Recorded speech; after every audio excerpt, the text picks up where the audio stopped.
হজম শক্তি যখন ক্লিয়ার হয় তখন কতটা দুধ হয়? 20 লিটার। 20 লিটার। হ্যাঁ, আর যদি এই সমস্যাটা হয় তাহলে দুধ কমে যায়? দুধ কমে যায়। ও, এখন মানে সমস্যা হয়েছে যে এখন দুধ কম। হ্যাঁ, 2 লিটার দুধ কম আছে তো ক্লিয়ার। একটা খামারির তো মনে করেন 2 লিটার দুধ কম হলে তো মনে করেন যে 120 টাকা লস।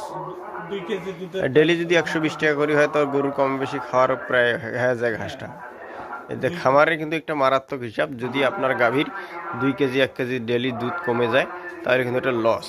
এনার গরু যখন হজম শক্তি সব কিছু ক্লিয়ার হয়ে যায় তখন কিন্তু দুধ ঠিকই পায়, আর যখন হজম শক্তি ক্লিয়ার মতো হয় তখন দুধটা কমে যায়। তার জন্য আজকে আমরা ব্যবস্থা দিব, আজকে সেই সমাধানটাও ভাইকে দিব, আশা করি রেজাল্ট পাবো।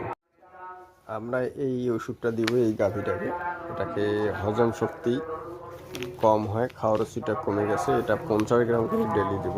হুম, এটা খাইলে দ্রুত রেজাল্ট আসবে, আশা করছি আমি রেজাল্ট পাবো, কারণ অন্য গরুকে দেওয়ার পর রেজাল্ট আসছে।